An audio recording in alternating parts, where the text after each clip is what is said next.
Hello bachcho, let us read this question. Prove that the rate of change of angular momentum of a system of particle about a reference point is equal to net torque acting on the system. And question B, there is a stake, half of which is wooden and half of is steel. It is one. It is pivoted at the wooden end and force is applied at the steel end at right angle to its length. And second case is it is pivoted at steel end and the same force is applied at the wooden end, in which case the angular acceleration more and why. इस case में पहले तो हमें rate of change of angular momentum जो है ये torque के equal होगा, ये फाइंड आउट ये प्रूफ करना है। और सेकंड जो है क्वेश्चन, उसमें हमें दो केसेस गिवन है और उसमें से कौन से केस में एंगुलर एक्सेलरेशन ज़्यादा होगा ये हमें फाइंड आउट करना है। इस क्वेश्चन को सॉल्व करने के लिए जो की कॉन्सेप्ट हम लोग यूज़ करेंगे वो होगा, तो सबसे पहले हम लोग यूज़ करेंगे, हमें पता है कि जो एंगुलर मोमेंटम होता है ये आर क्रॉस पी के इक्वल होता है, जहाँ पे आर जो है ये पोजीशन वेक्टर होता है और पी जो है ये लीनियर मोमेंटम होता है जिसका value m into v velocity के इक्वल होता है।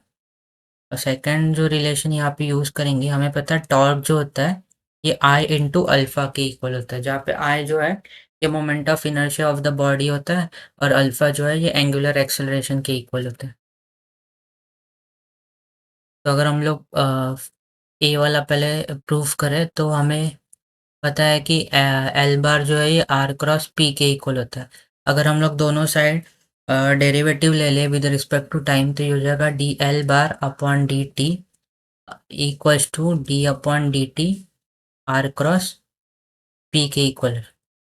तो यहाँ पे इसको हम लोग लिख सकते हैं d r bar upon d t into p plus r bar cross d p upon d t. अभी हमें पता है d r upon d t जो है ये वेलोसिटी के इक्वल हो जाएगा, तो ये हो जाएगा v bar cross p bar plus r bar cross and by Newton's law of motion rate of change of momentum जो होता है वो फोर्स के इक्वल होता है, ये आर क्रॉस एफ हो जाएगा। तो D l bar upon d t जो है इसका वैल्यू ये हो जाएगा। अब भाई हमें पता है मोमेंटम जो होता है वो एम इंटू वी बार के इक्वल होता है, तो यहाँ से ही हो जाएगा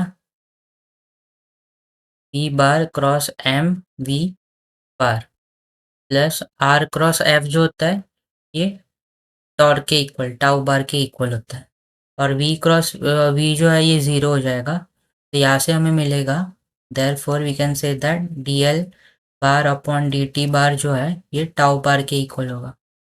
तो therefore we can say that therefore we have proved that the change of angular momentum is equal to the net torque acting on the system with the concept of L bar equals to R across P bar। अभी अगर हम लोग second वाला question देखें तो अभी हमें क्या दिया है कि एक स्टिक दिया है जो कि हाफ वुडन है और हाफ स्टील है। पहले केस में क्या दिया है कि इसको पिवोट किया है वुडन एंड पे और फोर्स अप्लाई किया है स्टील एंड पे। तो यहाँ पे हमें दो केसेस गिवन है, एक हमारे पास रॉड है जो कि हाफ वुडन है और हाफ स्टील है और यहाँ पे इसको वुडन एंड पे इसको पिवोट किया है। दैट मीन्स ये जो है ये ऐसे वुड के एक्सिस पे रोटेट कर रहा है ओमेगा के साथ और यहाँ पे हम लोग ने एक फोर्स अप्लाई किया है। ये हमारा पहला केस है। सेकंड केस में हम लोग ने स्टील एंड के अराउंड इसको पिवोट किया है और ये हमारा वुडन एंड है, यहाँ पे हम लोग ने फोर्स अप्लाई किया है, तो ये इस डायरेक्शन में रोटेशन करेगा। नाउ वी नो दैट कि जो टॉर्क होता है ये आई इंटू अल्फा के इक्वल होता है। जैसे अगर एंगुलर एक्सेलरेशन का वैल्यू निकाले तो ये टॉर्क अपॉन आई के इक्वल मोमेंट ऑफ इनर्शिया के इक्वल होगा।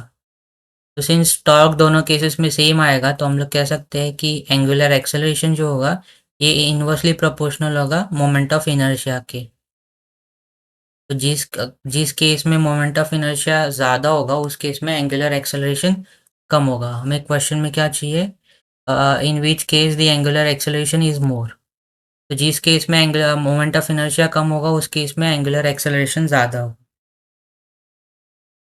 यहाँ से अगर हम लोग देखें तो वी कैन से दैट कि पहले केस में अभी हम लोग moment of inertia find out करते हैं दोनों केसेस के लिए।